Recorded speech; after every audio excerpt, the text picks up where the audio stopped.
बहुत समय पहले की बात है। एक छोटे से गांव में राजू नाम का एक आदमी अपनी पत्नी सोनम के साथ रहता था। राजू सरकारी नौकरी करता था और खूब पैसे कमाया करता था। एक दिन राजू का ट्रांसफर शहर में हो जाता है। देख राजू, हमारी कंपनी तुमको शहर भेज रही है, तो तुम वहाँ मन लगा के काम करना। उसी शाम को राजू अपने घर आकर अपने पत्नी से कहता है, वो सोनम, मुझे कुछ बताना है तुम्हें। हाँ जी, कहिए, क्या बात है? सोनम, वो मेरा ट्रांसफ़र शहर में हो गया है। ये तो बड़ी खुशी की बात है। हाँ, सो तो है। तुम तैयारी कर लो, हमें कल सुबह ही निकलना है। अगले दिन वह दोनों शहर चल देते हैं और वहां एक कमरा किराया पर ले लेते हैं और एक सुधा नाम की नौकरानी भी काम करने के लिए रख लेते हैं। अब तो राजू प्रतिदिन ऑफिस जाया करता और सोनम दिन भर बस आराम करती। ऐसे ही कई महीने बीत जाते हैं और गर्मी का मौसम आ जाता है। एक दिन जब राजू ऑफिस से घर आता है तो कहता है कि अरे, ये गर्मी इतनी बढ़ती जा रही है, ऐसा लगता है कि जान लेके ही मानेगी। हाँ जी, गर्मी तो बहुत ज़्यादा लगती है। क्यों ना हम एक नया कूलर खरीद लें? हाँ, तुम सही कह रही हो। चलो, मैं कल ही एक नया कूलर लेके आता हूँ। अगले दिन राजू ने नया कूलर खरीद लिया। कूलर के आने से सुधा बहुत खुश थी।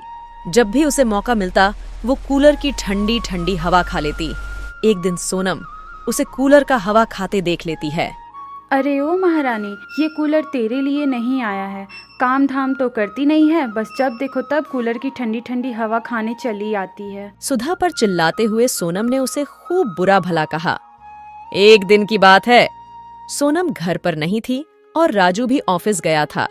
तभी सुधा ने कहा, एक काम करती हूँ, थोड़ा आराम कर लेती हूँ, वैसे ही घर में कोई नहीं है। फिर सुधा कूलर के सामने जाकर ठंडी ठंडी हवा खाने लगती है कि तभी अचानक से सोनम आ जाती है और सुधा को देखकर गुस्से से बोलती है, आज तो तूने हद ही कर दिया। रुक सुधा की बच्ची, मैं तुझे अभी बताती हूँ। नहीं नहीं दीदी, मुझे माफ कर दीजिए, आगे से ऐसा नहीं होगा। ठीक है, पर आइंदा ऐसा नहीं होना चाहिए। इतना बोलकर सोनम वहां से चली जाती हैं। उसी रात जब सोनम अपने पति राजू के साथ सो रही थी, तभी वो सोचती है, इस सुधा की बच्ची का कुछ तो करना होगा। जब देखो तब कूलर की ठंडी ठंडी हवा खाती रहती है। अगले दिन राजू के ऑफिस जाने के बाद सोनम रात में किए प्लानिंग को अंजाम देने की तैयारी कर रही थी। आज सुधा की बच्ची को अच्छा सबक सिखाऊंगी। मैंने कूलर का वायर बदल दिया है। जब वो कूलर चलाने जाएगी तब उसे बिजली का झटका लगेगा। फिर जैसे ही सुधा आती है तभी सोनम उसे छुप कर देख रही होती है। सुधा इधर उधर देखती है और कहती है, आज लगता है दीदी घर में नहीं है, तो क्यों ना थोड़ा सा कूलर की ठंडी ठंडी हवा खा लूं। फिर सुधा जैसे ही कूलर का वायर लगाती है तब उसे जोर का करंट लगता है और उसकी जान चली जाती है। इतना देखते ही सोनम सुधा के पास आती हैं और कहती हैं, हाय रे, ये क्या हो गया?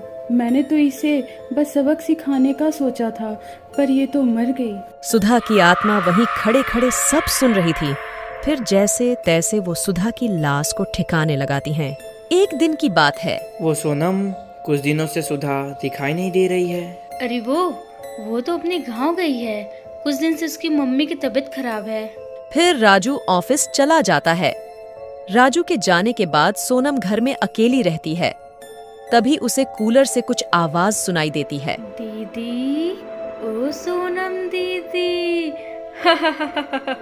कौन कौन कौन है यहाँ? मैं आपकी नौकरानी सुधा हूँ, जिसे आपने मार डाला था। मुझे माफ कर दो, मैंने ये जानबूझ के नहीं किया। मैं तुम्हें नहीं छोड़ूंगी। तभी सुधा का भूत सोनम के सामने आ जाती है और कूलर के ब्लेड से उसका गला काट देती है और गायब हो जाती है।